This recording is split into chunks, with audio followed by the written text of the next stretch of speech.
Bismillahirrahmanirrahim. Assalamualaikum warahmatullahi wabarakatuh. Saya minta maaf lewat. Tak sangka kereta boleh tahan panjang. InsyaAllah. Bismillahirrahmanirrahim. Alhamdulillahirrabbilalamin. Wassalatu wassalamu ala asyrafil anbiya'i wal mursalin wa ala alihi wa sahbihi ajma'in. Qala rabbi shrah li sadri wa yassir li amri wahlul 'uqdatam min lisani yafqahu qawli. Rabbi zidni ilman, amma ba'd. Assalamualaikum warahmatullahi wabarakatuh. Alhamdulillah, summa alhamdulillah, kita bersyukur kepada Allah Subhanahu wa taala diberikan kekuatan pada pagi ini untuk kita sama-sama berada dalam satu majlis kuliah duha yang alhamdulillah mudah-mudahan akan diberikan rahmat oleh Allah Subhanahu wa taala. Perkara yang pertama mungkin sebagai memulakan mukadimah kepada perbincangan kita pada hari ini, ialah kita ingin sama-sama merasakan bahawa satu hadis Nabi sallallahu alaihi wasallam yang panjang, tapi hadis ni saya rasa ramai yang dah tahu, iaitu berkenaan dengan keadaan umat di akhir zaman, yang mana keadaan umat itu ialah dalam keadaan yang lemah sangat. Dan digambarkan oleh As-Sauban radhiyallahu an, telah berkata, bersabda Rasulullah sallallahu alaihi wasallam berkenaan umat ini yang akan dikerumuni, kamu akan dikerumuni oleh bangsa-bangsa dunia. Kamu akan dikerumuni oleh bangsa-bangsa dunia, sehingga kan kamu akan berada dalam keadaan yang cukup teruklah, seperti mana kamu berhadapan dengan makanan, yang mana makan tu kita rata, kita akan dirata, kita akan dipecah-pecahkan.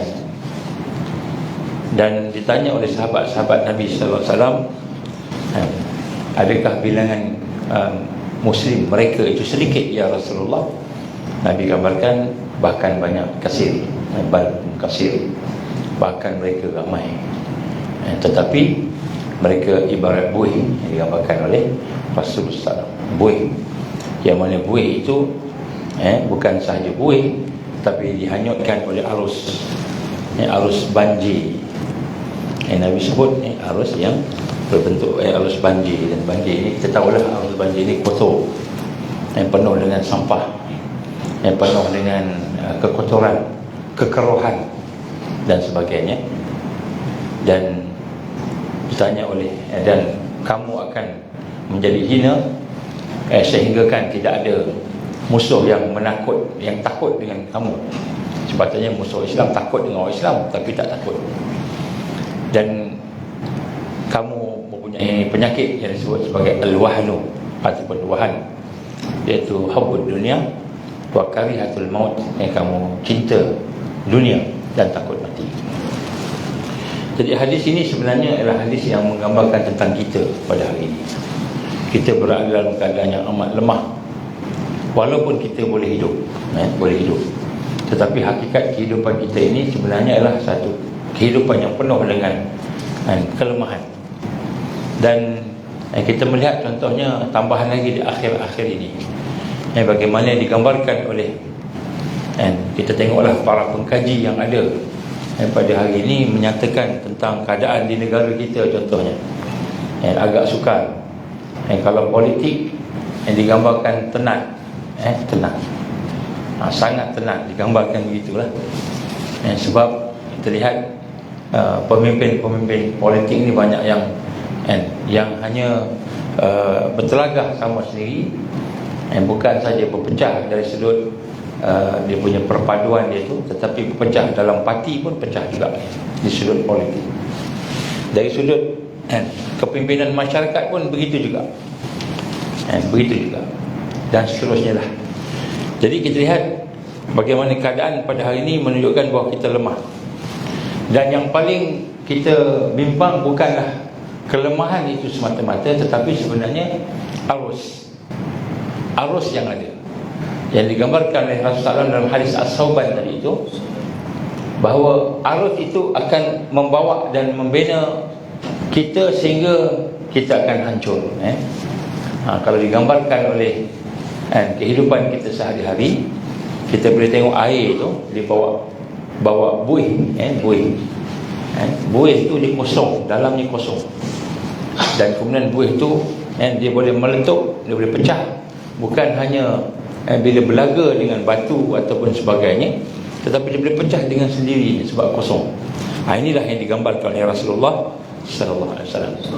Maka untuk itu maka kita nak kena tengok bagaimana antara perkara yang penting pada hari ini ialah berkenaan dengan arus tersebut, dan yang digambarkan oleh para ulama kita bahawa arus itu adalah arus jahiliyah, iaitu arus kejahilan. Arus kejahilan, yang mana kejahilan itu adalah arus yang dibentuk oleh Al-Masih Dajjal, tenteranya, dan yang di belakang mereka ialah Iblis, laknatullah. Jadi kita tengok bagaimana pada hari ini bukan hanya kita lemah, tapi ada arus yang mahu menghancurkan. Dan arus ini pun telah tergambar dalam ucapan-ucapan pimpinan-pimpinan dunia, banyak dalam ucapan-ucapan mereka. Jadi apa yang saya nak sentuh pada pagi ini sebagai peringatan kita ialah berkenaan arus yang digambarkan oleh Rasulullah SAW itu, apakah dia sebenarnya hakikat arus tersebut, dan kemudian bagaimana kita mahu berhadapan dengannya. Baik, yang pertama sekali kita gambarkan di sini bahawa arus yang digambarkan oleh Rasul SAW itu adalah merupakan arus jahiliyah. Jadi ada dua je. Di depan kita ni ada dua arus ni sekarang, iaitu bagaimana Allah gambarkan dalam Quran, wa hadainahun najdain. Yang di depan kamu ni ada dua jalan, ada dua arah. Yang pertama sekali adalah al-Islam, yang kedua ialah ghairal Islam, selain Islam. Jadi arus Islam ini ialah arus kebangkitan. Kalau kita tengok di mana-mana sahaja, terutamanya di sebelah kita ni, di sebelah Nusantara ni, kita dapati orang-orang sudah rakyat ataupun umat telah mula mengenal erti perjuangan. Kalau kita tengok hari ini mungkin sambutan cerita Mat Kilau contohnya sampai juta, saya pun tak ingat berapa juta, banyak juta lah pergi ke Indonesia sampai 200 juta dikutip di Indonesia.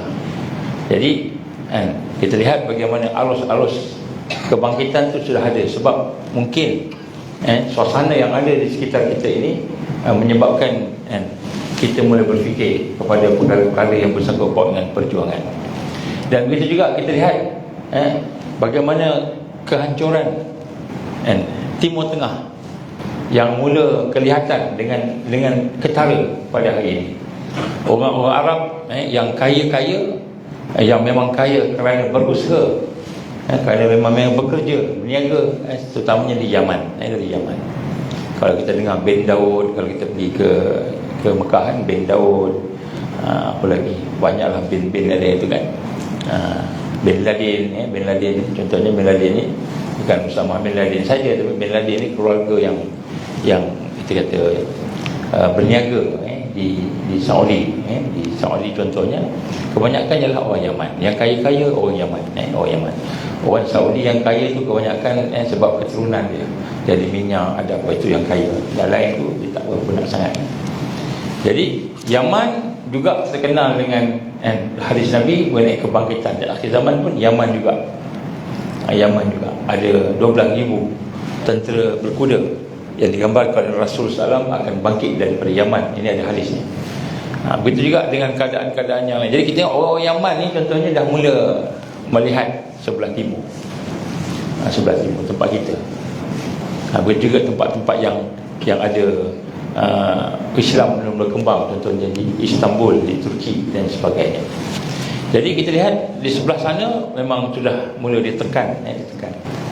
Dan apa yang ada ialah kita melihat kebangkitan-kebangkitan bagaimana yang digambarkan oleh Syekh Abu Nawaf, merupakan rabitah, pengurusi kepada ulama Palestin yang ada datang ke Malaysia lebih kurang 3-4 bulan lepas. Dia menggambarkan bahawa perjuangan di Palestin sekarang, contohnya di Masjid Al-Aqsa dan juga di Gaza, kan, adalah merupakan perjuangan, dia kata, yang kami mampu hanyalah cuba nak bertahan. Itu dia mampu, nak bertahan. Jadi pertahanan tu, diserang Israel kacau, dia orang lawan.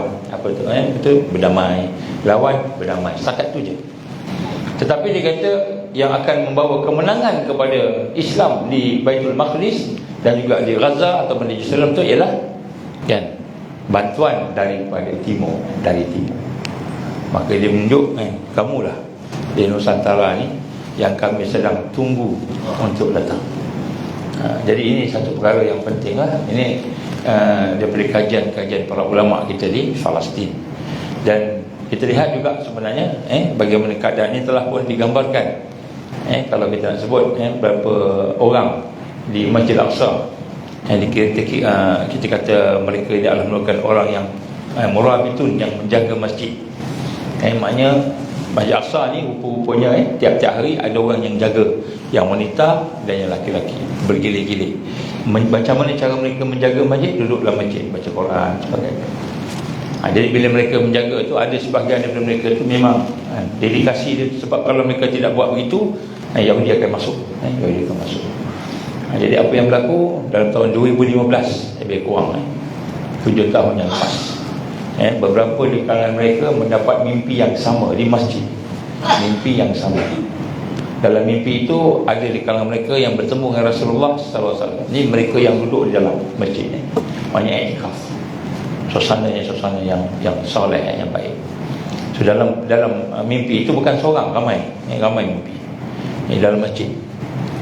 Daripada mimpi itu, dalam mimpi dia mengatakan, Rasulullah SAW menggambarkan akan berlaku sesuatu yang besar dalam masa yang terdekat. Maka bersedialah, lebih kurang itulah. Rasulullah memberi gambaran kepada mereka yang berada di dalam masjid. Tapi antara sama lain itu tak kenal, seorang sebelah sini, seorang sebelah sana, tak kenal sama lain. Adalah dalam beberapa orang. Jadi bila mimpi, Nabi menggambarkan akan berlaku sesuatu yang besar dalam masa-masa yang terdekat. Dan kemudian Nabi menggambarkan akan berlaku pertempuran yang besar dan kemudian kemenangan. Dan dalam kemenangan itu digambarkan oleh mereka yang bermimpi itu, dia melihat orang datang mengepung Baitul Maqdis, akhirnya mengalahkan Yahudi yang ada dan akhirnya membebaskan Masjid Al-Aqsa. Dan dia melihat wajah-wajah mereka yang datang itu bukan orang Arab, bukan wajah-wajah orang Arab, wajah-wajah orang Parsi ke, bukan. Dan bila mereka bertanya dengan Syekh Omar yang mengajar di Masjid Al-Aqsa, dikatakan bahawa wajah-wajah itulah wajah-wajah orang daripada Nusantara, daripada Malaysia, Indonesia. Kalau kita kat Malaysia lah. Kalau orang Indonesia kat Indonesia lah, kawasan sini. Dan mereka melihat mereka datang dan akhirnya mereka dapat membebaskan Masjid Al-Aqsa. Jadi kenapakah perkara ini datang, mimpi-mimpi ini? Wallahu a'lam. Kita tak percaya mimpi sebagai hujah, tapi ini adalah merupakan salah satu tanda-tanda orang beriman yang bukan seorang, ramai. Berapa orang lah tahun 2015. Ketika itu mereka baru saja menghadapi kesusahan, diserang oleh Israel. 2014 tu teruk kena serang, ramai mati. Jadi mungkin Allah nak memberikan gambaran berita gembira. Sebab itulah para ulama di sana menggambarkan kekuatan itu akan datang daripada timur, dan timur itulah tempat kita.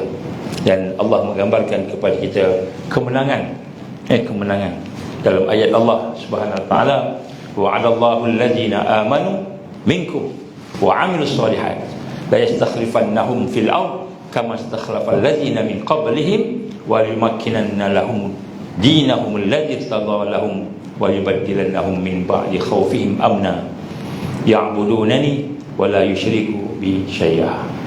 Allah gambarkan kepada kita apa? Wa'adallah, Allah janji. Allah menjanjikan kepada siapa? Allazina amanu, orang beriman daripada kalangan kamu, iaitu orang yang beriman, yang beramal soleh, iaitu Allah akan menjadikan mereka ni menang di atas muka bumi. La yastakhlifannahum fil ard, Allah akan menjadikan mereka memerintah, khalifah fil ard, kama istakhlafal ladzina min qablihim, sebagaimana orang-orang yang sebelumnya telah diberikan kekuasaan. Jadi Allah gambarkan kepada kita bagaimana kemenangan itu akan datang. Tetapi sebelum kita pergi kepada kemenangan itu, maka kita kena menghadapi dulu arus yang sedang berlaku. Dan arus inilah yang digambarkan sebagai arus yang akan menghancurkan umat Islam, yang perlu kita faham dengan jelas secara terperinci. Yang pertama sekali kita sebut sini, Nabi menggambarkan kepada kita tentang arus ini bagaimana digambarkan oleh Rasul SAW. Ada 4 perkara yang tidak ditinggalkan oleh umat aku. 4 perkara apa? Disebut jahiliyah. Jadi ini arus yang ada, yang digambarkan oleh As-Sauban itulah arus jahiliyah yang ada pada umat. Disebut ada 4. Ini berdasarkan kepada 4 ayat yang Allah sebut di dalam Quran berkenaan bila disebut tentang jahiliyah. Dan jahiliyah ini adalah bukanlah hanya merupakan satu kebodohan, kebodohan biasa, tapi jahiliyah ini adalah kebodohan ataupun kita kata yang bukan hanya pada orang Arab. Orang kata jahiliyah ini macam Arab datang sebelum Nabi datang, sebab ini Arab jahiliyah. Jadi sebenarnya bukan itu. Itu bukan itu semata-mata, tetapi jahiliyah ini berlaku di setiap masa dan keadaan. Dan sebenarnya tuan-tuan dan puan-puan kata Allah, arus jahiliyah inilah yang akan menjadi sumber malapetaka yang sebenar. Kita dengar kerajaan dah umumkan yang akan berlaku banjir besar di negara kita. Bila akan berlaku, wallahu alam, katanya jangkaannya pertengahan bulan 10.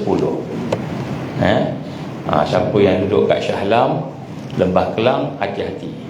Kemungkinan akan berlaku pertengahan bulan 10. Kalau ada hujan lebat, tiap-tiap hari lebat sebagainya, prepare lah.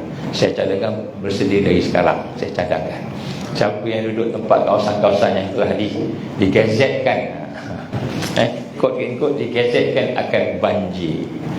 Saya cakap gini sebab benda ni telah berlaku. Taman Seri Muda, ada Taman Seri Muda ni? Ada? Tak ada. Begitu juga sebahagian di Hulu Langat pun ada, di Kelang pun ada.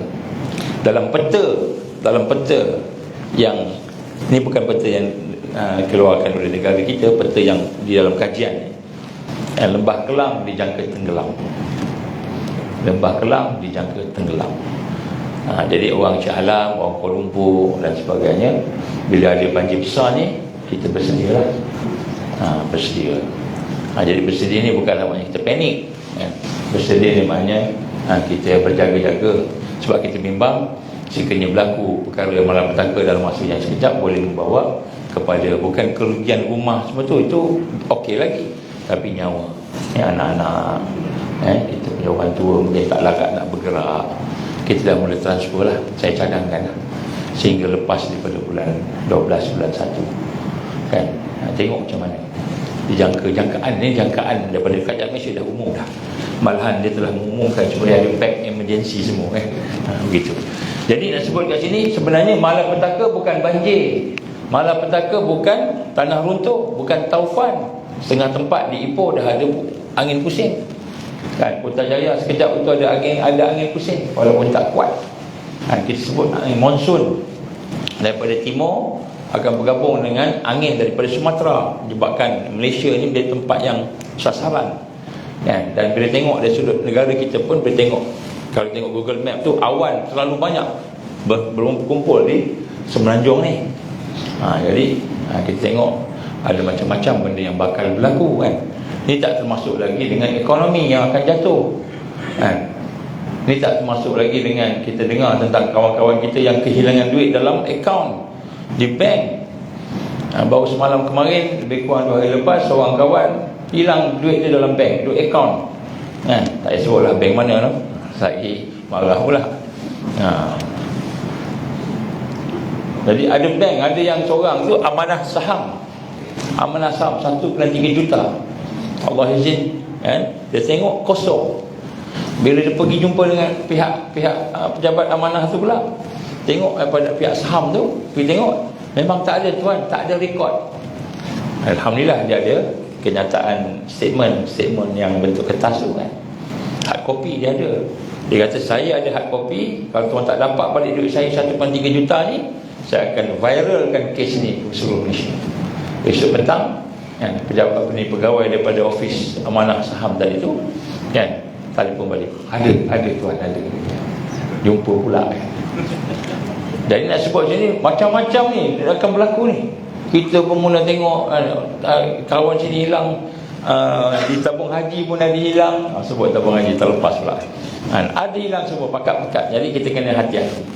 Tapi itu bukan bencana yang sebenar, itu bukan malapetaka yang sebenar. Malapetaka yang sebenar apabila kita mengikut arus yang dibuat oleh iblis, oleh Dajjal dan tenteranya. Dajjal nak keluar dah, tuan-tuan puan-puan sekalian. Saya dah pernah sebut dalam kuliah yang sebelum ini, bagaimana yang digambarkan oleh Ehud Barak, dia bekas Perdana Menteri Israel. Dia mengatakan beberapa bulan yang lepas, dia kata kekuatan Israel sudah semakin lemah. Askar-askar dia sudah bertelagah sama sendiri. Yang kulit hitam dengan kulit putih bertelagah, bergaduh. Sama-sama mereka, dia ada bangsa-bangsa. Walaupun Yahudi, dia ada bangsa-bangsa daripada Afrika, daripada India, daripada Asia dan sebagainya, campur-campur. Maka sama-sama bangsa mereka tu dalam Yahudi itu pun bergaduh. Bergaduh. Jadi dia kata kita lemah sekarang ni. Sebab tu kita memerlukan pemimpin untuk menyatukan kita. Dia sebut Ehud Barak, disebut. Dan siapakah pemimpin itu? Pemimpin itulah dia kata Malik Messiah and Al-Masih, Raja Al-Masih. Jadi mereka dah merancang supaya Malik Messiah ni keluar. Dia kata seandainya Raja Al-Masih tidak keluar, 2024, 2025 Israel akan hancur. Itu disebut. Maka kita jangka akan keluar Dajjal ni Malik Messiah bagi dia Messiah, bagi kita Al-Masih Dajjal. Dah ada dah, tanda-tanda dah ada dah. Cuma macam mana cara keluar tu wallahu alam. Untuk menjadikan Dajjal itu keluar, Dajjal tak akan keluar sehinggalah kita menghadapi kemuncak ujian, kemuncak fitnah. Nabi gambarkan kemuncak ujian fitnah kepada orang beriman terutamanya ialah dengan Al-Masih Dajjal. Jadi kita makin teruk ni, keadaan makin teruk. Banjir, mungkin tanah runtuh, tempat bukit tinggi, bukit tinggi pula, tanah tinggi, di bukit antarabangsa, di UK Perdana, kawasan tinggi tu. Kalau tak banjir, tanah runtuh pula, kebimbangan. Tempat-tempat yang ada pergerakan muka bumi, bumi kita ni bergerak. Dan antara tempat yang tempat yang aktif digambarkan juga ialah di kawasan Kuala Lumpur, pergerakan tu. Jadi Allah alam, tuan-tuan, kita pun tak tahu, tetapi ini semua adalah merupakan perkara yang digambarkan oleh mereka yang mengkaji. Jadi kita kena bersedia je lah. Jadi yang digambarkan di sini bukanlah perkara-perkara tersebut sebagai perkara yang disebut bencana, tapi sumber malapetaka, sumber bencana yang akan menghadapi umat kita pada hari ini ialah apabila tenggelam dalam lumpur kebodohan jahiliah. Kita tenggelam dalam lumpur jahiliah. Digambarkan oleh Allah Subhanahu Wa Taala tadi. Dan inilah akibat yang akan menyebabkan kita menderita, akibat yang akan menyebabkan kita ini menjadi orang yang berada dalam keadaan penuh kesusahan. Inilah digambarkan oleh para ulama yang menghurai semula tentang arus yang ada di akhir zaman. Dan arus ini adalah arus yang akan membawa orang sesat, penyimpangan dari sudut akidah dan keyakinan, dan akhirnya akan membawa pada kesesatan. Inilah disebut sebagai arus jahiliyah. Jadi tuan-tuan puan, kalau kita kena banjir, tapi kita ada pertolongan Allah.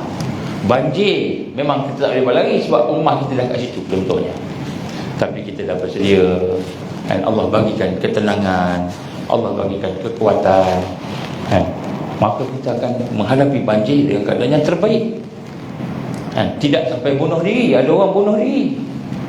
Kenapa? Berhadapan kesusahan. Tengok caution baru beli, TV baru beli contohnya, kereta baru beli, dah lah beli hutang. Jadi kita tengok semua, macam nak bunuh diri. Kena pula anak meninggal dunia. Itulah anak yang pertama. Entah macam mana kita kelang kabut, keluar tengok dia dah tenggelam, hanyut, tak jumpa mana anak, jumpa mayat je. Berlaku pada seorang pelajar saya dulu di UAE. Allah izin cuti Malaysia, berlaku aksiden, kemalangan, meninggal dunia semua ahli keluarga dia. Dia seorang aja. Umur dia lebih kurang 7 tahun ke 6 tahun gitulah. Sekolah rendah lagi itu, saja satu itu. Jadi sampai dia kata bila accident tu, ayah dia yang bawa driver meninggal, maknya yang depan meninggal, adiknya, akaknya semua meninggal. Dia seorang hidup, terselit begitu. Allah izin hidup, masuk UAE, sampai dah masuk universiti masih stres. Bila teringat je peristiwa akan menjerit sekuat-kuatnya. Tengah belajar menjerit sekuat-kuatnya. Stres, trauma. Anak sebut, kalau kita berhadapan dengan bencana-bencana ni, lepas satu-satu dah lah banjir, rumah rosak, kita rosak, anak meninggal pula, bergaduh pula dengan suami, dengan isteri, tinggalkan kita pula, berpencerai pula. Ada orang sampai mereka bunuh diri. Jadi malapetaka sebenarnya bukan bencana yang tadi tu. Memang benda tu bencana, tapi malapetaka yang sebelah apabila kita hidup tanpa terikat dengan cahaya. Kita hidup dalam keadaan dikelilingi oleh arus jahiliyah, sehingga kita menjadi sesat dalam pengabdian. Kita tak terasa Allah Subhanahu Wa Taala. Tengok banjir, nampak banjir je, nampak rosak je, tak nampak ini izin Allah. Yang ni Allah nak uji. Puluh tahun kita hidup tanpa bencana, tiba-tiba Allah uji kita dengan bencana. Bila kita dapat pujuk hati kita tadi. Sebab itulah digambarkan sini, arus jahiliyah itu ialah segala penyelewengan yang berlaku di dalam ibadah. Dalam ibadah kita hari ini, ibadah kita main-main. Itu jahiliyah. Walaupun semayang, ramai orang semayang, tapi semayangnya sekadar aja, tak terikat dengan Allah, tak rasa kita dengan Allah Subhanahu Wa Taala. Kita rasa biasa je, semayang kain apa dah biasa, tak ada ikhlas pun. Jadi penyelewengan dalam ibadah, kezaliman dan membangkang kebenaran, benda yang Allah suruh kita rasa berat, kita rasa berat. Dalam Quran sebut begini, kita rasa tak boleh lah, tak boleh lah kan? Jadi ini adalah merupakan arus jahiliah yang telah melanda kita, sehingga kita tak boleh nak berada dalam keadaan yang cahaya Allah. Dan yang paling besar sekali ialah kita melihat manusia menyembah selain Allah, syirik. Ini yang perkara. Jadi 4 perkara jahiliah ini ada, arus ini akan berada dalam diri kita. Dalam Quran kita tengok, yang pertama sekali saya sebut secara ringkas. Yang pertama sekali, jahiliah, kegelapan, kebodohan di dalam ketuhanan kita dengan Allah. Ini nombor 1. Hari ini kita lihat ramai orang kata dia Islam dan beriman, tapi kita tak kenal Allah. Kita tak kenal Allah Subhanahu Wa Taala. Macam mana kita kenal Allah? Macam kita kenal mak ayah kita. Ada perasaan sayang, ada perasaan rasa rindu, ada perasaan rasa bimbang mak ayah kita dengan mak ayah kita, dengan anak kita. Kita ada perasaan. Maknanya kenal tu bukan sekadar kenal, tapi ada perasaan. Kalau anak sakit, tak boleh tidur, tak boleh tidur. Saya satu hari tu ada seorang telefon saya petang, Ustaz, anak saya menangis dan sawan. Daripada pagi sampai tengah hari dah 2 kali sawan. Saya pun kata pastikanlah dia badannya tidak panas sebagainya, biasa kan. Tiba-tiba malam kata, Ustaz, ni sawan kali ketiga ni Ustaz. Anak dia baby lah, baby. Macam mana nak buat? Macam ginilah. Macam inilah kita cuba sama-sama baca doa sebagainya. Allah izin baca sama-sama doa. Saya dekat Kuala Lumpur, dia dekat tempat lain lah, dekat Johor kan. Baca Allah izin malam tu okey, alhamdulillah. Rupanya sawan tu bukan sebab sawan panas demam. Sawan ada gangguan, ada setan mana datang setan mana datang, jin mana datang, sawan anak dia jadi sawan. Jadi bila baca-baca tu Allah izin hilang. Maknanya lah jin tu kena. Yang sebut kat sini bagaimana keadaan yang berlaku kepada hari ini. Kadang-kadang kita tak boleh hubung dengan kuasa Allah. Kadang-kadang macam itu. Sebab tu nak sebut kat sini bagaimana yang digambarkan kejahilan, jahiliah dalam ketuhanan hari ini. Kadang-kadang kita mensyirikkan Allah Subhanahu Wa Taala. Apa contoh syirik? Contoh syirik, contohnya syirik dalam bertawajuh. Syirik dalam bertawajuh. Syirik, kita melakukan perbuatan nak dapatkan redha Allah, tapi pada masa yang sama kita buat sesuatu untuk dapatkan yang lain. Saya sebut sini contohnya, kenapa kamu puasa? saya nak puasa supaya saya kurus. Kata kurus. Puasa supaya kurus. Boleh tak puasa supaya kerana kurus? Kerana nak kurus, kerana nak kurus, boleh tak? Kalau kita puasa kerana nak kurus, puasa tak dapat pahala. Kenapa? Puasa itu bukan kerana Allah. Tapi boleh tak puasa nak sihat, nak kurus? Boleh, kan? Sebab Nabi pun sebut, sumu tasihu. Kamu puasa, kamu sihat. Boleh. Tapi bukan puasa kerana nak sihat, puasa kerana Allah. Sihat, Allah bagi sihat. Macam kita makan lah. Makan kerana Allah. Kenyang, Allah bagi kenyang. Ada orang makan tak kenyang-kenyang, Allah tak bagi kenyang. Makan sampai dah, kan, tapi rasa tak puas, nak makan lagi lah. Dia tak kenyang-kenyang, tak rasa kenyang. Ada juga, kan. Jadi yang bagi kenyang ni Allah. Jadi ni contoh syirik dalam bertawajuh contohnya. Ini arus, ini biasa. Mari kita puasa supaya supaya kita kerana kita nak sihat. Jadi tak boleh puasa kerana nak sihat, kerana Allah. Tapi puasa itu kebaikannya memberi kesihatan, kita puasa. Contoh, contoh. Jadi begitu juga lah kita lihat dalam banyak perkara, dalam banyak kita minta pertolongan contohnya. Syirik dalam minta pertolongan, ini pun syirik lah. Kita minta makhluk. Ada masalah, nombor satu, kita minta kepada makhluk. Itu syirik juga. Nombor satu, bila ada masalah, tuan-tuan dan puan, kita minta kepada Allah. Apa masalah? Minta kepada Allah. Hati kita kena menghadap Allah, baru dia boleh dapat. Hari ini kita ada masalah, jumpa kita punya apa? Kita punya kaunselor ke, bos ke, doktor ke. Bukan tak boleh jumpa, boleh jumpa. Sebab itu usaha kita nak selesaikan masalah kita. Sebab kita tak tahu nak selesai macam mana, kan? Boleh jumpalah, minta pandangan. Tapi minta tolong pada Allah, itu sebagai asbab saja. Ada orang pergi doktor, nak merawat, tak sembuh pun, kan, contohnya. Jadi sebab menyembuh itu adalah Allah yang menyembuhkan, bukan doktor. Jadi sebab itu permintaan. Ini contoh. Jadi sebab itulah kita lihat satu ketika dalam surah Al-A'raf ayat 138, Allah menggambarkan tentang Bani Israel, yang mana Bani Israel itu telah diselamatkan oleh Allah daripada Fir'aun. Wajawazna bi Bani Israel al-bahr. Maka Bani Israel itu diseberangkan, dibawa oleh Allah seberang daripada lautan. Laut mana? Laut Merah, di mana Fir'aun habis, dibunuh dengan lemas. Fa'atau ala qaumin yaqufuna ala al-asnam. Lepas daripada pergi keluar daripada Laut Merah tu, dah nampaklah kebesaran Allah. Allah yang Maha Esa ni telah membelah laut, terbelah, seolah ada dinding. Jadi air sebelah sini tak boleh pergi, air sebelah tak boleh pergi, ada dinding, maka ada jalan. Maka mereka jalan sampai dah seberang Laut Merah. Kemudian Fir'aun ikut. Fir'aun kata, ada jalan. Tengah-tengah jalan, Allah kata balik, tutup semua. Lemas Fir'aun, lemas, mati habis. Depan mata dia nampak, kita kata kebesaran Allah. Maka Musa kata, la ilaha illallah, la ilaha illallah. Mereka pun mengucap syahadah juga. Subhanallah, alhamdulillah, la ilaha illallah, Allah akbar, hasbunallah wa ni'mal wakil. Semua kita zikir-zikir kita semua ada zaman sebelum ni.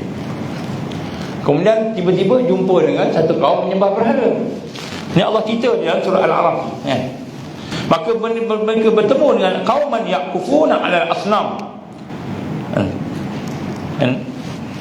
menyembah berhala. Qalu ya Musa. Maka mereka bercakap pada Musa, nampak orang menyembah berhala, cakap pada Musa, ij'al lana ilahan kama lahum alihah. Buatkan kami berhala supaya kami boleh sembah berhala itu macam mana mereka sembah berhala. Nampak? Jadi Bani Israel ni rupa-rupanya dia tak faham tentang hakikat Allah yang Maha Esa. Maka dia minta macam kita hari ni lah. Kita minta macam-macam, jumpa bomo, nak minta hajat kita daripada Tok Bomo. Tak boleh, syirik. Tak boleh jumpa bomo ni, kan? Siapa yang jumpa bomo 40 hari, Yakin dengan tukang sihir 40 hari. Nabi kata apa? Amalan tak diterima. Jangan jumpa bohong. Sembahyang kita, puasa kita, Allah tak terima. Mensyirikkan Allah Subhanahu Wa Taala. Jadi nak gambarkan kat sini bagaimana kita hanya fokus kepada Allah saja sebagai Tuhan, Rabb, Ilah yang kita sayang, yang kita sembah, yang kita minta. Maka Bani Israel kata apa?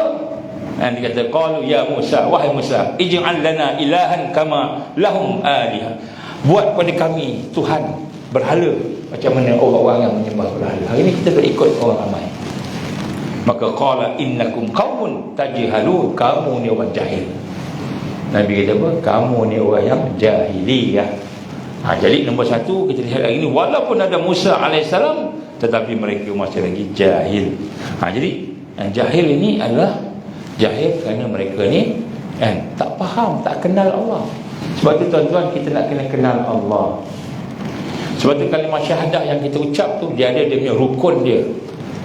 Kita ucap kalimah syahadah, asyhadu an la ilaha illallah wa asyhadu anna Muhammadar Rasulullah.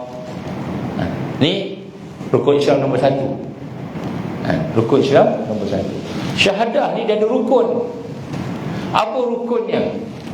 Antaranya ialah mengisbatkan zat Allah, membenarkan zat Allah, membenarkan sifat nama Allah, membenarkan fi'il Allah, perbuatan Allah. Jadi kita kena belajar apa bendanya. Kau tengok macam mana syahadah kita nak lepas. Jadi macam Bani Israel, dia ucap kalimah syahadah, tapi dia tidak betul-betul memahami kalimah syahadah. Kalimah syahadah pun ada yang membatalkan kalimah syahadah. Apa yang membatalkan kalimah syahadah? Apabila kita ambil sesuatu yang lain daripada Allah, samakan dengan Allah, syirik. Apabila kita kufur kepada Allah, kita mengucap benda-benda yang mensyirikkan, membawa kepada kafir. Contoh apa? Dia suruh ucapan. Contohnya, Kristian ni baik juga, macam tu. Kristian ni sama lah macam Islam. Dia pun nak ajak buat baik juga, sama lah. Sama tak? Sama tak? Kristian dengan Islam sama tak? Tak sama.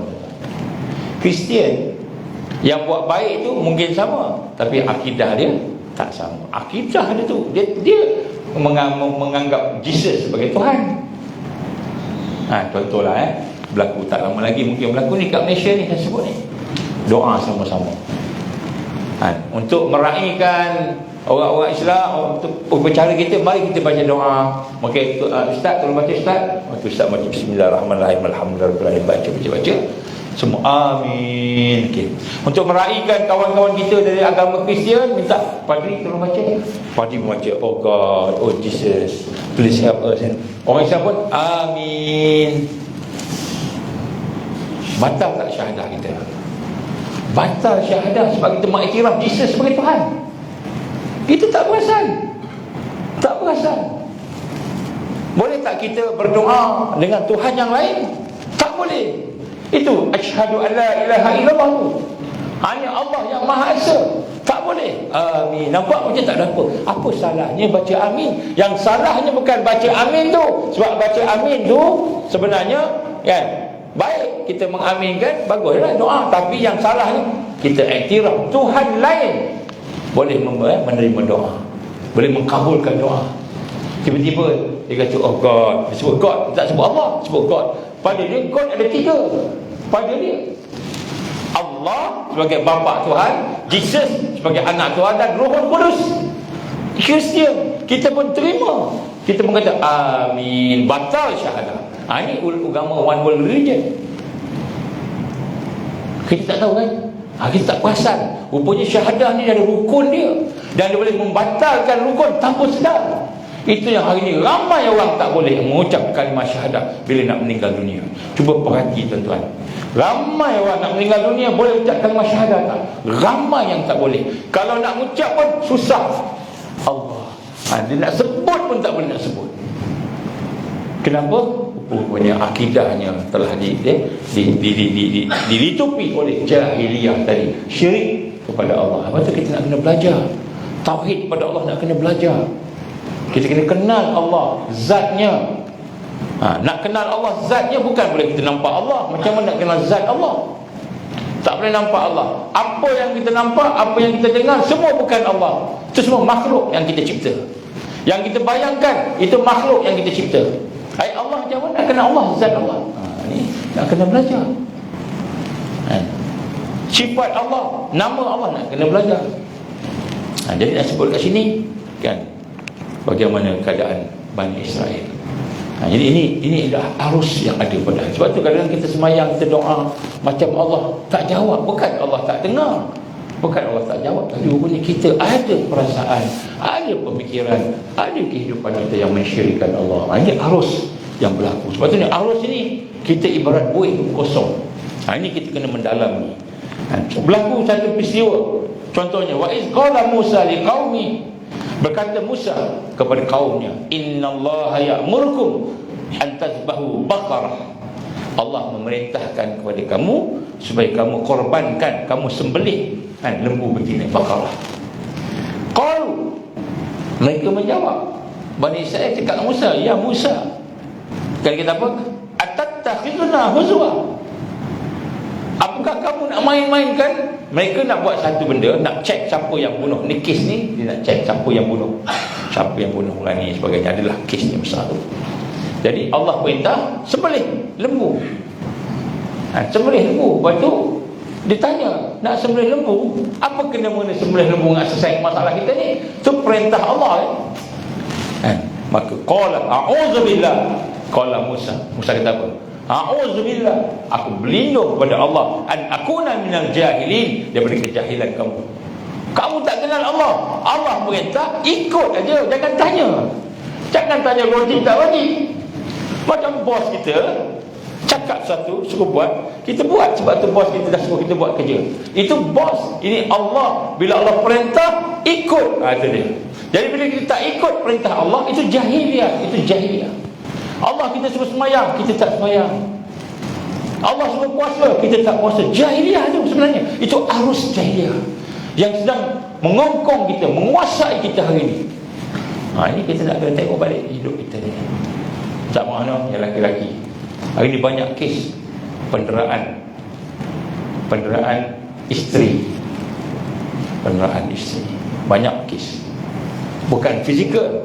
Fizikal memang banyak. Isteri dipukul, isteri ditumbuk, isteri dan perasaan punya juga. Sedangkan laki-laki sebagai orang peranan, dia protect isteri, anak-anak daripada benda yang boleh membawa kepada kerosakan, kesesatan. Tiba-tiba dia pula yang paksa. Satu kes dekat Shah Alam, kan, dia ceraikan isteri dia.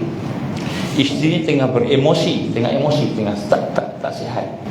Emosi, kan, emosi. Jadi dia hajat untuk nak bersama dengan isteri dia. Malam tu agaknya isteri tak sihat, tak mau. Besok pagi cerai terus. Ada 4 orang anak kecil-kecil. Isteri pula dulu kerja.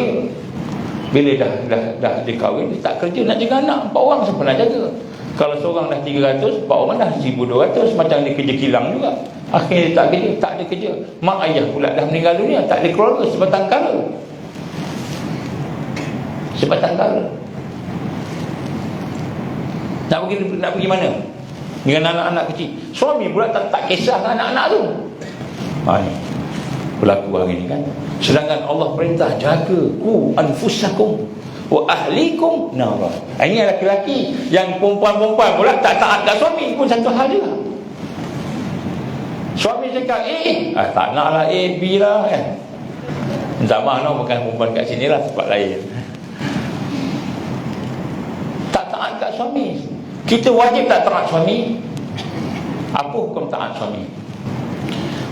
Perempuan sekian ni yang dah kahwin lah. Dah kahwin belum lagi kan. Yang dah kahwin, perempuan sekian nak masuk syurga tak? Nak masuk syurga tak? Nabi kata buat 4 perkara, InsyaAllah masuk syurga. Pilih mana pintu nak masuk. 4 je. Laki-laki banyak, bukan 4, banyak. Perempuan 4 je. Buat 4 perkara ni, kata Rasul sallallahu alaihi wasallam. Buat 4 ni, masuk syurga. Mana-mana pintu nak masuk. Nak masuk pintu puasa Ar-Rayyan, boleh. Nak masuk pintu, mana-mana pintu nak masuk lah. Apa dia? Yang pertama, solat. Senang tak solat? Biasalah kita kena solat. Yang kedua puasa bulan Ramadan, biasalah puasa. Budak-budak boleh puasa kan. Yang ketiga, jaga kehormatan. Kata Nabi SAW, jaga kehormatan. Jangan kita gedik-gedik dengan laki-laki lain walaupun suami kita tak handsome. Dah kahwin dah, tiba-tiba tengok tak handsome. Contoh kan, sebelum kahwin nampak handsome je kan. Dah kahwin tengok pun tak handsome kan. Tengok kat pejabat, dekat pejabat LPP ni ramai pula handsome kan. Menggedik-gedik kan. Itu tak boleh tu kan. Kita kena jaga kehormatan kita, jaga harta suami contoh. Yang keempat, taat pada suami. Ni empat ni. Taat pada suami pula bukan taat semua benda. Taat pada yang syarak, yang Allah suruh je. Kalau dia suruh kita buat benda yang berdosa, tak boleh taat. Dia suruh kita minum arak, dia suruh kita buat benda yang Allah tak suka, tak boleh. Taat benda yang Allah suka je. Empat ini puan-puan jaga, insya-Allah masuklah syurga daripada pintu-pintu mana kata Rasul sallallahu alaihi wasallam. Jadi nak sebut kat sini masalah perempuan tak taat suami. Suami suruh buat belacan, dia buat sambal kicap. Aku nak sambal belacan, kau buat sambal kicap pasal apa? Yang ada kicap aja belacan tak ada. Melawan pula. Cakap elok-elok bang, tak ada bang, belacan habis bang. Jadi itulah kan. Belacan habis. Okay, nanti abang beli. Apa betul ni tak? Awak mana tahu? Kan? Yang ada kicap dia kat dapur. Nak buat sambal belacan. Suami nak makan sambal belacan. Kan? Itu yang kena cerai sebab sambal belacan tak buat. Dekat Kuala Lumpur. Dia cerai isteri dia sebab tak buat sambal belacan. Ada satu kes. Jangan main-main. Suami ni pula dia tengah bengong dekat tempat kerja dia, tempat kerja dia dekat mana-mana semua. Dia tengah stres. Pergi pejabat, bos marah dia. Jumpa klien marah dia. Macam-macam semua kena marah. Dia balik rumah, dia nak makan sambal belacan. Nak tenangkan diri dia. Tiba-tiba isteri dia buat sambal kicap. Sambal lada kicap. Marahlah dia. Dia dah kena marah ni. Jadi bergaduh. Jadi tak boleh, tak mahu bang, nanti saya cuba beli belacan sidang suruh Ahmad Along pergi beli sidang, contohlah. Jadi dalam ayat ini Allah gambarkan apa? Jahil kita berada di arus jahiliyah. Bila Allah perintah kita tak ikut. Maka Nabi, kalau adalah Rasulullah sallallahu alaihi wasallam pada masa ini, kalau adalah Rasul kan kata apa? Aku berlindung daripada kejahilan kau. Macam Musa alaihissalam bercakap, a'udzubillah an akuna minal jahilin. Aku berlindung daripada kejahilan kau. Jadi maknanya berlepas tanganlah.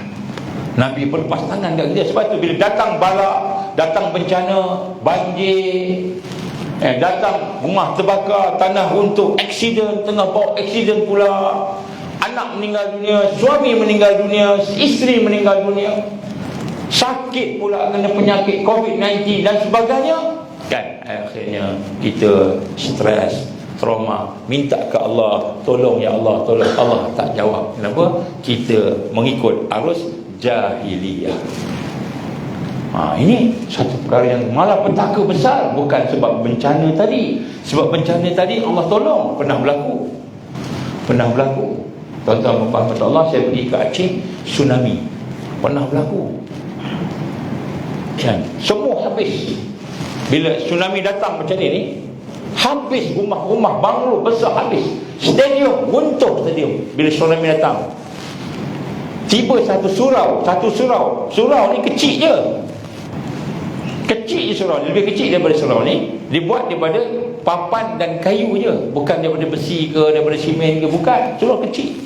Kemudian sebelah dia ada pokok betik. Sebelah surau tu ada pokok betik, ada sarang burung ke atas pokok betik.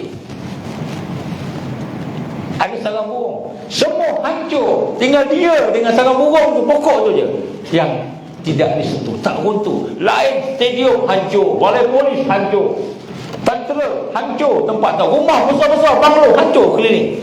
Surau yang kecil tu dengan satu pokok dan ada sarang burung kat situ. Tuan-tuan rahmati Allah. Dan sebenarnya bencana paling besar pun berlaku pada kita, kalau Allah tolong kita, kita selamat.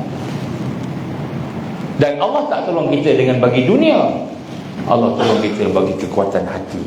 hati kita boleh tenang, hati kita rasa puas, hati kita rasa sentiasa berkeadaan kuat untuk menghadapi. Malahan bila kita kuat, kita boleh sabar. Bila sabar, Allah gantikan dengan sesuatu yang lebih baik daripada yang kita hilang. Allah gantikan yang lebih baik. Tapi bila tidak ada akidah tadi, tidak ada hubungan tadi, kita hidup dalam keadaan tidak kenal Allah, jauh daripada Allah, tidak tahu perintah Allah, kita tak ikut perintah dia. Contohnya tadi, bila datang bencana-bencana tadi, kita nak minta kat siapa, tuan-tuan muslim? Nak minta kat siapa? Tak ada tempat dah nak minta.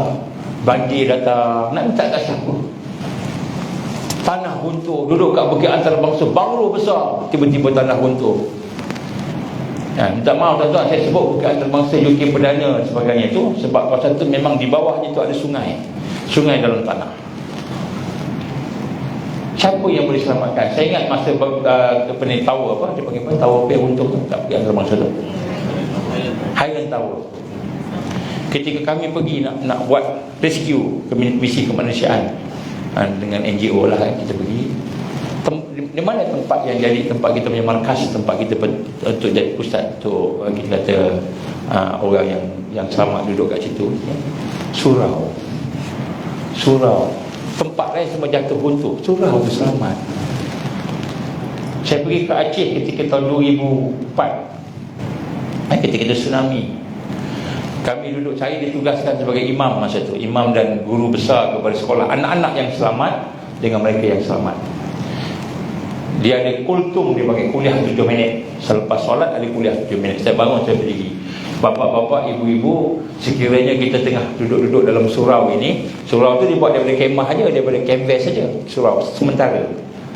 Sekiranya kita dengar siren, kata ada tsunami datang, gegaran tsunami datang, dan tsunami dah kita nampak dah dari jauh datang, apakah akan bapak-bapak buat? Saya tanya. Ibu-ibu buat apa?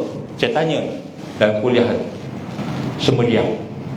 Baru lepas tsunami, kemudian dia kata, kami tak pergi mana-mana, kami duduk dalam surau. Dia kata, tapi air akan datang. Kalau duduk sini habis kita, lemas. Bapak mau buat apa? Bapak-bapak yang ada situ semua kata, kami duduk di surau. Yang lain-lain ibu-ibu duduk surau. Kenapa tuan-tuan?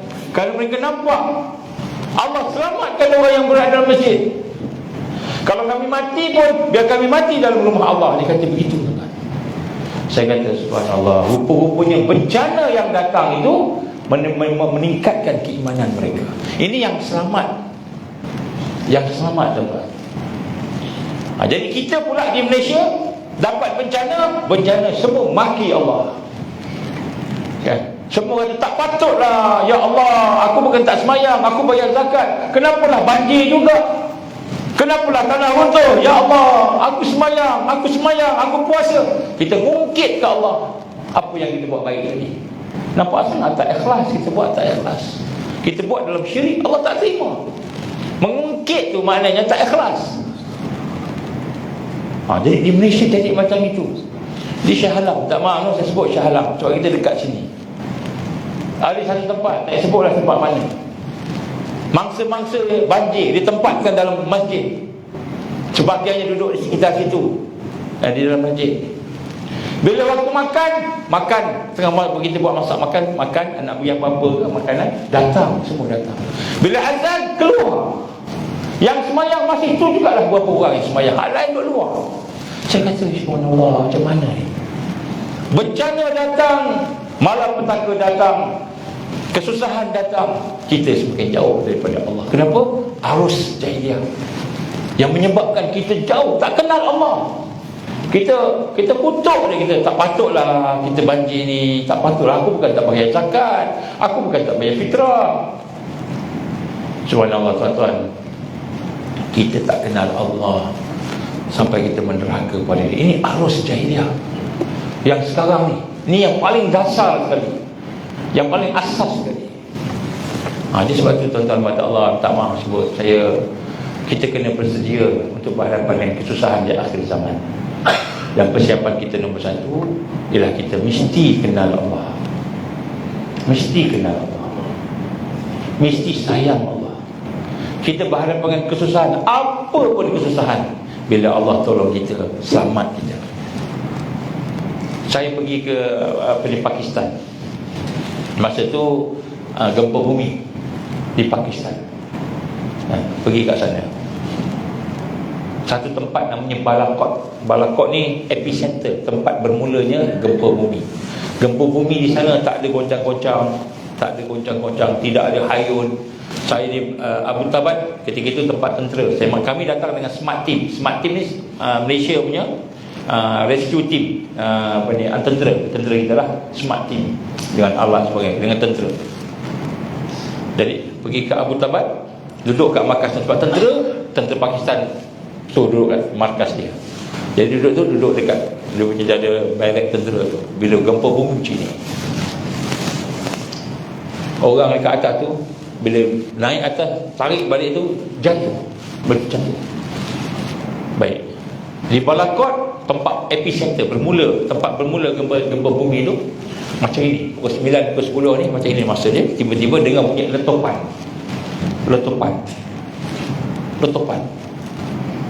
Mana-mana letupan, bunyi macam bunyi letupan, tapi tak ada meletup ke apa, tak ada, bunyi je. Tak sampai berapa saat, bangunan disedut ke bumi. Satu hotel tu 4 tingkat. Hotel tu 4 tingkat. Hotel pelancongan mewah juga, tapi taklah mewah macam sini. Disedut ke bawah sampai tinggal atap. Atap dia tu atas tanah, atap dia. Satu sekolah ada satu classroom, 40 orang pelajar dalam tu. 40 pelajar kan. Bila itu satu kelas tu disedut ke bawah. Kan. Bumbung pun dah kita tutup dah. Jadi bila kami datang, smart team datang nak tolong, tak boleh tolong tuan. Kenapa? Bila kita pergi dekat situ, bumi makin ke bawah. Jadi kita dengar manusia masih hidup kat bawah tu minta tolong, tapi tak boleh buat apa. Macam tanah apa? Tanah sedutnya. Ini pertama kali ni. Gempa bumi dia ada banyak cara. Di Aceh macam gini, kita gitu kan. Ada tempat yang macam gini, Muzaffarabat macam ni, melambung tinggi 12 meter, jatuh, patah kaki, patah tangan, jatuh, lambung ni macam ni. Allah goncang dunia ni macam ni. Di Abu Tabat tadi macam ni, di Hayun macam kita naik buai. Jadi gempa bumi dia macam cara. Di Balakot meletup bawah tanah, semua tenggelam. Hak ni kita nak tolong pun tak boleh. Bila kita pergi makin ke bawah, kita pergi makin ke bawah. Jadi memang susah lah. Tuan-tuan rahmat Allah, kita boleh dengar suara orang bawah tanah, masih hidup lagi. Tolong, tapi tak boleh nak tolong. Kita cari sikit, gerak sikit, dia masuk. Kita masuk sekali. Tak boleh nak tolong. Dengar tuan-tuan sampai habis. Tak boleh buat apa-apa. Pasukan masa pada masa itulah, sebagian tempat kita tak buat apa. Dalam keadaan macam itu, Allah tolong orang yang Allah nak tolong. Tiba-tiba ada satu tempat tu, bangunan dah runtuh kan. Ada macam kita kata macam terowong macam longkang. Tapi longkang tu dah jatuh dah kan. Lebih kurang 2 hari ke itu, lebih kurang, tiba-tiba ada baby lah daripada bawah tanah, dia mengangkat naik atas. Baby boleh selamat. Baby tu Allah selamatkan. Bukan kita selamatkan dia keluar sendiri daripada lubang-lubang dia, keluar, dia mengangkat keluar. Baby selamat tuan. Bukanlah baby yang kecil tu, baby boleh mengangkat ni. Apa boleh mengangkat tuan-tuan. Saya dah pergi banyak tempat dah misi kemanusiaan, termasuklah di Palestin, termasuklah di Syria sebelum perang dulu. Bila Allah selamatkan kita selamat. Bukan sebab kita pandai. Bila bencana datang, bukan saya pandai berenang, bukan rumah saya kuat, bukan saya ada pengaruh yang banyak. Di Abu Tabat tuan-tuan, ada satu family ni orang kaya sungguh. Dia kira tanah semua dia punya banyak. Bila gempa bumi berlaku, satu hari, gempa bumi mungkin dalam seminit je. Gempa bumi tak lama tuan, seminit, paling lama pun seminit lebih lah. Bila kami datang, minta tangan, ni orang kaya ni, minta beras, minta makanan, minta tolong, tak apa. Jadi ini orang kaya.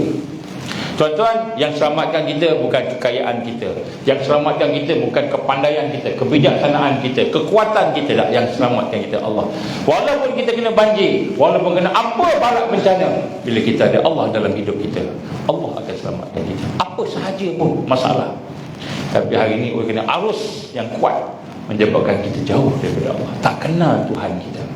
Kita tak sayang Allah, kita lebih sayang kerja kita lebih daripada sayang Allah. Buktinya apa? Kita sanggup tak semayang kerana nak buat kerja. Buat sampai tak semayang, tak ingat nak semayang, ataupun sengaja tinggalkan semayang. Kenapa? Sebab nak travelling. Saya nak kena pergi ni, tak sempat semayang Zuhur ni, asar pun tak sempat ni. Tinggalkan solat, tinggalkan zakat, tinggalkan puasa. Kita tak buat apa yang Allah suruh. Kenapa? Kita ingat kita kuat, kita hidup, kita sihat sebab diri kita, bukan Allah bagi. Lillahi ma fis samawati wa ma fil ardh. Kepunyaan Allah lah apa yang ada di langit dan apa yang ada di bumi. Oleh itu tuan-tuan dan puan, pagi ini mari sama-sama kita rasa, kalau kita tak kembali balik kepada Islam, kepada Quran, kepada sunnah, kita akan terikut dengan arus. Ada 4, saya sebut satu. Saya boleh sebut satu, ada 4. Saya boleh sebut satu, tak 4. Ke sampai pukul 2? Sampai berapa Ustaz? 10. Pun dah lebih masa 5 minit. Jadi marilah sama-sama kita rasa bahawa kita ni hamba Allah. Kita ni sebenarnya hamba Allah. Hebat macam mana pun kita hamba Allah. Allah lah yang maha hebat. Allah yang jadikan kita.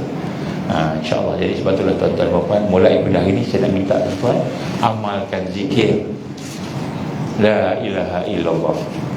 Amalkan zikir La ilaha illallah, La ilaha illallah. Mula-mula dengan lidah, dengan hati. Niat kita apa amal zikir? Bukan nak kebal ke nak apalah. Minta, ya Allah, jadikan aku ni hamba Engkau, ya Allah. Jadikan aku ni kenal Engkau, ya Allah. Jadikan aku ni orang yang dekat dengan Engkau, ya Allah. Kalau aku sayang, jadikan aku sayang kat Engkau, ya Allah. Minta. Itu doa kita lah. Bila sebut la ilaha illallah, pelan-pelan. La ilaha illallah, la ilaha illallah. Tidak ada yang menjadikan melainkan Allah. Tidak ada yang beri rezeki melainkan Allah. Tidak ada yang beri air melainkan Allah. Kita nak rasa Allah bersama kita. Amalkan tuan-tuan. Mudah-mudahan bila datang bencana nanti, kita akan nampak pertolongan Allah. Kita akan dapat bantuan Allah. Bukan bantuan dari kerajaan. Kerajaan ni huru-hara tuan-tuan. Huru-hara. Hari tu kat Seri Muda, kat Kajang, makanan tak ada. Nakma apa? Nama sedap nakma kan. Makanan tak sampai tuan-tuan. Yang datang baju-baju je kan. Dia buat baju, apa kita lapor. Tak maaf tuan, bukan saya tak sokong kerajaan kan. Saya merasa jangan harap kat kerajaan. Jangan juga harap pada NGO. NGO pun tak kuat, NGO pun lemah. Jangan harap pada siapa-siapa makhluk, harap pada Allah. Jadi kita pertama sekali minta ke Allah. Jadi disitulah Allah akan datangkan bantuan, Allah akan datangkan kekuatan, InsyaAllah. Aku likulli hadza astaghfirullahaladzim li wa lakum. Saya minta maaf andai kata saya terkasar bahasa. Mudah-mudahan Allah ampunkan dosa-dosa kita. Jadi insyaAllah tuan-tuan, kalau ada kesempatan solat duha 2 rakaat, sempena kuliah duha, solat duha 2 rakaat, minta ke Allah rezeki yang paling besar sekali, iaitu kita minta Allah hidayah, taufiknya. Hidayah ni ilmu untuk kita nak buat sesuatu, taufik ni kekuatan untuk buat sesuatu, inayahnya untuk bagi sempurna yang kita buat tu.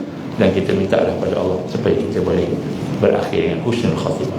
Minta insya-Allah terus rezeki pada besar. A'udzubillahi minasyaitonir minasyaitonir rajim. Bismillahirrahmanirrahim. Alhamdulillahirabbil alamin wassalatu wassalamu ala asyrafil anbiya'i wal mursalin wa ala alihi washabbihi ajmain. Allahumma innaka ta'lamu anna hadhihi al-qulub qad istamat ala mahabbatik wa taqat ala ta'atik wa tawahadat ala da'watik wa ta'ahat ala nusrati syariatik wa sakallahumma rabitataha wa alimuddaha wa ahliha subulaha wa amla'aha bi nurika allazi la yakhbu wa shrah suduraha bi faidil iman bik wa jamal tawakkul alayk wa ahyiha bi ma'rifatik wa amith ala sya'atik bi sabrik. Ya Allah, innaka ni'mal maula wa ni'mal nasir. Allahumma inna na'udzubika min azab jahannam. Allahumma inna na'udzubika min azab al-qabr. Allahumma inna na'udzubika min fitnatil mahya wal mamat. Allahumma inna na'udzubika min fitnatil masih ad-dajjal. Allahumma inna na'udzubika min al-ma'sam wal maghram. ربنا أتمم لنا نورنا واغفر لنا إنك على كل شيء قدير. اللهم إنا نعوذ بك من أن نشرك بك شيئا نعلم ونستغفرك لما لا نعلم. ربنا آتنا في الدنيا حسنة وفي الآخرة حسنة وقنا عذاب النار. ربنا تقبل دعاءنا إنك أنت السميع العليم وتب علينا يا الله إنك أنت التواب الرحيم. وصلى الله على سيدنا محمد وعلى آله وصحبه وبارك وسلم. سبحان ربك رب العزة عما يصفون والسلام على المرسلين والحمد لله رب العالمين. سبحانك اللهم وبحمدك أشهد أن لا إله إلا أنت أستغفرك وأتوب إليك. بسم الله الرحمن الرحيم. والعصر إن الإنسان لفي خسر إلا الذين آمنوا وعملوا الصالحات وتواصوا بالحق وتواصوا بالصبر. وبالله التوفيق والهداية.